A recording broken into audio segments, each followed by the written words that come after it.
Hey everyone, Georgie here with Ukraine Matters. There are very few things that I enjoy more in life than coming to you with some good news to tell. And that's exactly the case today. So let's look at what's the situation on the front line and where Ukraine is. How successful are they? First things first. If there is one thing that I would like you to take away from this video is the understanding on how you should approach information that is being flown out there about the state of the Ukrainian troops in the area and state of the Russian troops in the area, and more specifically the map, because everyone is now drawing maps. They're being thrown around here and there. So to start thinking correctly, we need to understand that we're living in a huge vacuum of information with regards to what specifically is happening in Kursk. And what is right now on the map or other sources is potentially best estimates and conservative estimates that a lot of these mappers are making, and maybe not just mappers, but maybe some of the analysts are making as their assumptions for what's the situation. For example, Ukrainian side has been releasing certain videos just lately, but the videos that they are releasing are 3 days old. So if any information is coming from the Ukrainian side, and we know that right now it's very, very strict operational security requirement, that information is extremely depreciated. One of the major elements of the fast-moving offensive is that information that is there and it's very fresh matters, because in fast-moving offensive, if you have information that is very, very fresh, you're able to adjust and react to whatever your enemy is doing. It's very different when compared when there are stationary lines and then soldiers on one side know exactly where the soldiers on the other side are,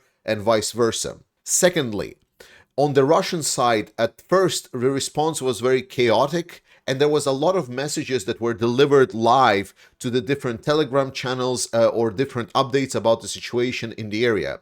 Right now, the initial shock factor has already waned, so now there is a little bit more tightening on the narratives on the Russian side. So Telegram channels are now holding back a lot of the information that is live, and they are being restricted on releasing that information. So we are now in a situation where we get less info of what's happening right now on the ground than we had in the first days. Let's demonstrate this by example. So here we have an area that is supposedly controlled by Ukrainians, and then we have like a red dotted line, which is potentially Ukrainian forward operating area. But that information might already be quite late. For example, there has been a Russian Ministry of Defense release, and they are not very keen on releasing things that they are not very happy about. So even the Russian Ministry of Defense have released and said that, hey, you know, Ukrainians, they're actually already fighting for the village of Toplino, which is located right over here. Oh, they're also fighting for a village of Zhuravli, which is located right over here. And then they said the third thing, that if you go, they're fighting for the village of Obshny Kolodez, which is right over here. So now you can understand, it's like, oh, so Ukrainians are actually already much more advanced. So potentially that means that they will also be able to push back into other directions. Ukrainians are expanding their territory that they control. They are moving forward. Moreover, people have been asking me, stating, Georgie, you said Ukrainians are going to collapse Russian lines and then they're going to push the Russians out, yet I still don't see like a full Kursk operation, oblast to be completely in control of Ukraine. And they're doing exactly what I said. They're doing the collapsing of the front lines. For example, this area over here was not controlled by Ukrainians yesterday at all. So now, from Ukrainian incursion that they did here around Sudzha, they're now able to flank and attack the Russian positions that were defending the border south of their position. Moreover, we are receiving reports that Russians are additionally being challenged on the border positions here, also I believe somewhere here, and a little bit to the south as well. So Ukrainians are doing it. Answering why Ukrainians don't go deeper into Russia, why Ukrainians are not going, for example, for the nuclear power plant or Kursk or whatever, The answer is very, very simple. The fact that they technically could do it doesn't mean that they should do it.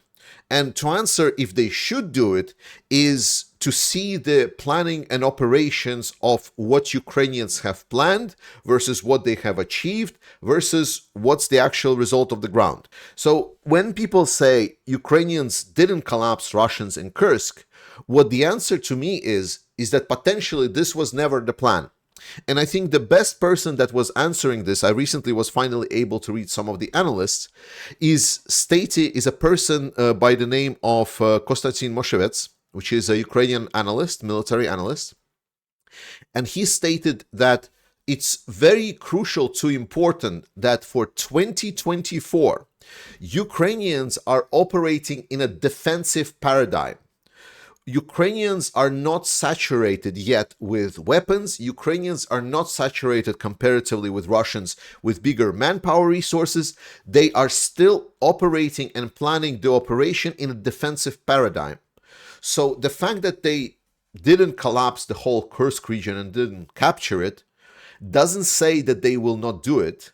It just means that potentially this was never the goal. Potentially the goal was something else, such as, for example, trying to dislocate the Russian troops that are now feeling too comfortable.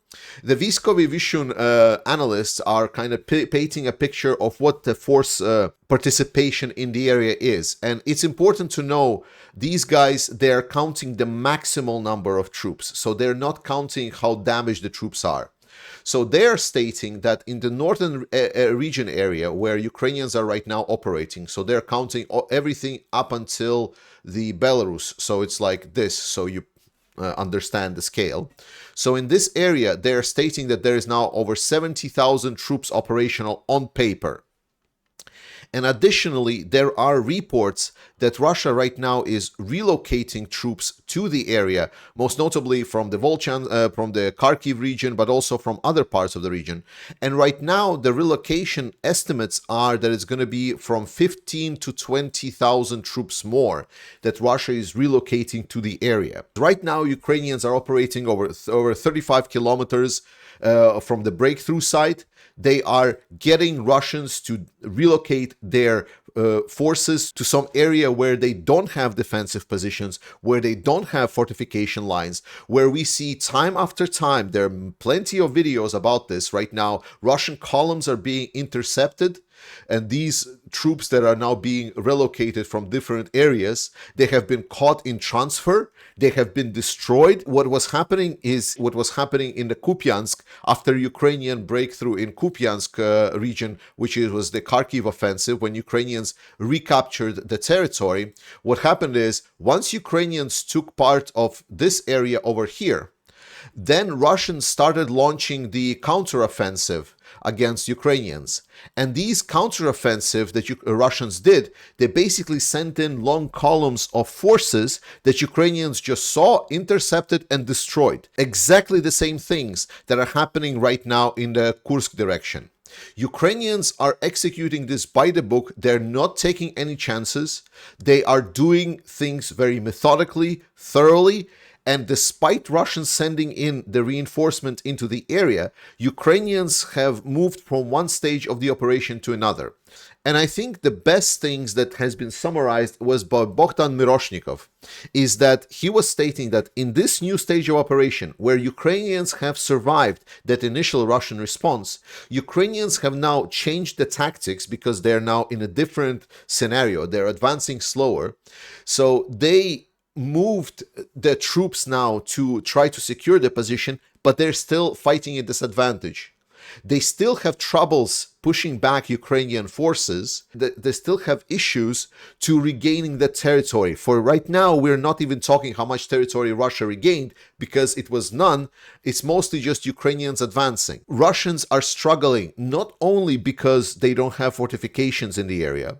They are struggling also because Ukrainians have a great control of information and they are targeting Russian control of information. For example, Officer Plus is reporting that right now Ukrainian forces are multiplying the Russian intelligence by 0. They are really noting just how well Ukraine is preventing Russian intelligence to work. A lot of the Russian forces are being captured in transit specifically because Ukrainians are cutting off the intelligence that Russia is having. So to sum up, the movements of Ukrainians are quite good. They are going deeper inside of the Russian territory.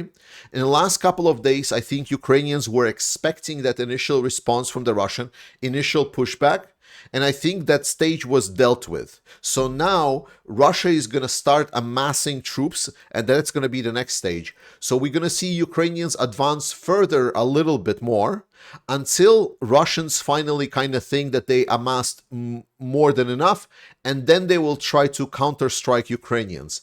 And that's going to be where we're going to see whether or not this operation succeeds, or whether or not Ukrainians will just fall back and essentially take the victory that they achieved already now, and it's great. Right now, as the Bogdan Miroshnikov is claiming, the biggest thing that they achieved is the fact that the concern of the allies has been dropped. There is little to no resistance of Ukrainians operating on the territory of Russia, and I'm expecting that there's going to be more and more benefits coming down to Ukrainian side, because Russian response has been miserable. It's kind of hilarious because in Russia right now, the Ukrainian invasion into Russia is both the main topic of discussion, but it's also a taboo topic because Putin is very concerned for keeping up the image that he's strong, Russia big, Russia is going to win. And the issue with that is that on public media, they're both stating, like, it's like a crazy asylum what is happening there right now, because they need to talk about the Ukrainian invasion, but they also must talk about this, that Russia is strong and that what happened actually doesn't really mean anything, everything is under control. For example, here is an interesting story where a guy, a Zed guy, wanted to gather donations from the Russians to help the people of Kursk with a humanitarian aid. Well, instantly, as he was displaying this poster with help for Kursk, which is written here, please help for Kursk, instantly there was police officers that came in and took him down because, remember, we cannot talk that there is something wrong in Kursk. It's glorious, like the whole situation just absolutely falling back onto itself. And one of the interesting things is the response that the Russian Ministry of Defense and the Putin's FSB guys, FSB is basically the new type of KGB if you didn't know, they started a counter-terrorist operation in Kursk. So what some people might ask, why did not Putin declare like a state of war like Ukraine did? Well, the difference is if the Putin declares state of war, then by law it is the military that should be taking command in that area, which of course Putin cannot allow because it's a dictatorship, not a democracy. It's not about the competence or knowledge, it's about loyalty. So instead, they declared the area to be a counter-terrorist operation, because what the counter-terrorist operation means is that FSB is now in charge of the area. So Putin is now big mad at his guys at Ministry of Defense. He is taking the reins of control from them and giving the reins of control to the FSB. FSB is not well known to know how to fight the military war. I'm not stating that they are, how do you say, more competent than the guys at the Ministry of Defense. Don't get me wrong, guys at the Ministry of Defense are as incompetent as there is, because we found out how did the Russians not have the troops in the area. So the whole operation was actually Budanov's operation, and what he did basically is he built for months this narrative that is not going to be, there's going to be intrusion not only in the Kharkiv region in Ukraine, which was right over here, but Budanov was also posting different information, giving like fake leaks and trying to convince everyone that Ukrainians are really worried that Russians are supposedly amassing troops for the invasion to Sumy. So it was Budanov that essentially created the cover for the fact that Ukrainians were amassing troops here to prevent the potential Russian invasion into Sumy. It's both genius and glorious, and it was completely neglected by the Russian counterintelligence. And it's a huge victory for Budanov. I'm still very, very impressed just how good the Ukrainian intelligence apparatus is working. Will Ukraine be able to control the operation? I'm going to repeat exactly what I said on day one. Russia still has the resource advantage, and they still can pull significant resources. Right now, Russians are pulling significant troops from a lot of other directions. They're putting troops from the directions of main attack, but they're pulling only the troops that were supposed to come and reinforce that attack, not the troops that are out attacking right now.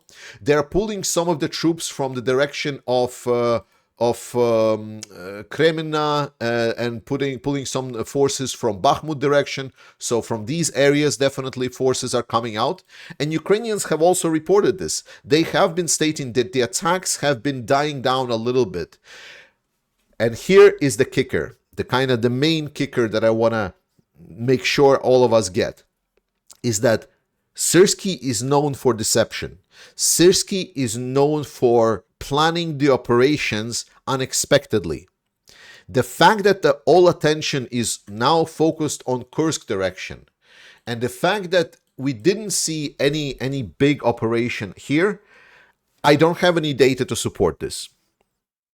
But it's a magician's trick. You need to watch over here, so then we do something over here. I don't have anything to prove about it.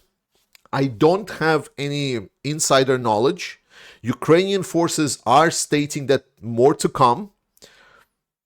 But the fact that everyone is so dead-eye focused on this direction is actually quite interesting. What I want to underscore before we finish today is what are already benefits, because it's important for us to understand that no matter whether Ukrainian troops are staying in the Russian region, no matter if the Russian troops are able to then push the Ukrainians out eventually by overwhelming force, because already now over the half of the Russian aviation is now bombing the Russian-owned territory, which is actually great. There is already a number of things that Ukraine has won. And I want to make sure that we recognize these victories and we recognize the bigger impact that they're going to bring. So the first thing that I want us to all understand, that what happened is the change of narrative. Putin has, for 2024, has put a lot of pressure on the Ministry of Defense to deliver. He really wanted to build the narrative that Russia is winning. And even in this article, I actually noted about this. The big media is now stating that supposedly there is this big narrative that Ukraine is losing. And whatever the doubts that people had about Ukraine, I don't feel that there was a narrative, but maybe I'm biased. We now can say for sure that Ukraine is now able to absolutely break the narrative that Ukraine is losing. Right now, Ukraine has shown that no, that 2022 Kharkiv offensive was not a fluke, that they still can find abilities to counteract Russian aggression, given that they have resources. And that means only one thing: give more stuff to Ukraine, Ukraine wins. Period. Number two, we now have transitioned to war on the Russian soil. Transitioning to the enemy's soil is one of the primary objectives that a defensive force must achieve in their defensive war. It's like every military manual for strategy is going to tell you, because it was Ukraine that all of these months have been paying the price of destruction of war for them. The villages that Ukraine fought in were Ukrainian. The towns that were destroyed by Russians were Ukrainian. Now, when Ukrainians are going to be fighting Russians in the Kursk direction, they're going to be fighting on the Russian territory. So no matter whether or not Russians advance or Ukrainian advance or whatever, it's going to be a fight where it's going to be Russia that's going to be ultimately paying the price for destruction of the territory. And that thing is priceless. It's a mandatory one. Then there is the third one, which is the Russia is now redeploying troops from the areas that they thought they have completely in control of. And if Ukrainians are now preparing something, potentially they can have some kind of window of opportunity for counterstrike right now.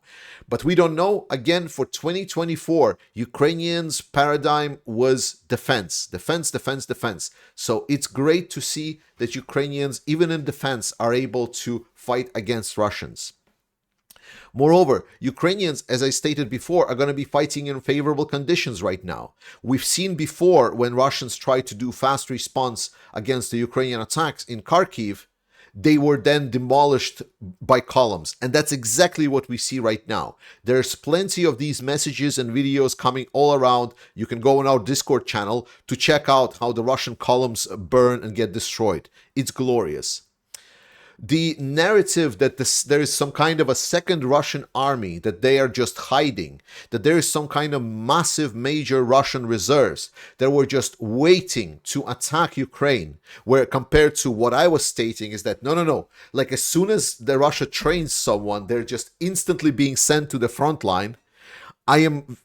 I don't want to drink too much from the cup like I told you so, but we see exactly that even if Ukraine literally invades Russia, to respond, Russia needs to pull troops from other direction, and they're scattering to do it. They don't have control. They don't have pre-prepared troops. So all of those narratives are going to toilet as well. And most importantly, and I think that this is absolutely crucial, is that now we have an equalizer in play. The equalizer being that Russia was very, very complacent. Ukrainians needed to be aware that the risk of Russia attacking from all directions that they are around Ukraine was always there. That Ukrainians could expect Russians to attack from the north side. And that meant that Ukrainians were forced to keep the notable forces on the border regions with Russia, where Russia enjoyed the fact that they are in the initiative and they were setting the borders with Russia with little to no defenders.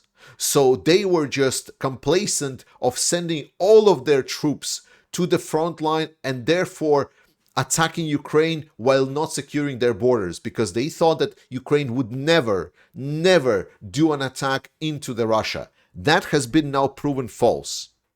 And finally, I'm happy to say that we can finally put to rest the nuclear response narrative. I really hope that this is going to finally settle it, because the fact that it's like, oh, don't do this because Russia is just going to nuke you.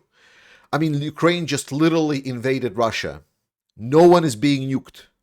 Stop being afraid. And to help people not being afraid, you have delivered that in droves. Oh my God, guys, you are amazing. In short days, we've gathered over 270,000. That is incredible amount. And it's continuing going up. It's continuing going up. So if you didn't know, if this is your first time, we are gathering here to support the forces that are attacking the Russian regions, the brigades that are engaged in this region with Ukraine aid ops. And they already have contacted me and stating that the first deliveries will be shortly coming. So despite this campaign is not kind of the goal being updated and so on, the first of these donations that already came in, they will be already used to start making purchases and making deliveries to Ukrainian forces fighting in Russia. So let's help the Ukrainian forces. Let's make sure Ukraine wins, because victory, I love the smell of victory in the morning. And that is something I hope we can all agree on. I love you. Slava Ukraini. And I'll see you next time.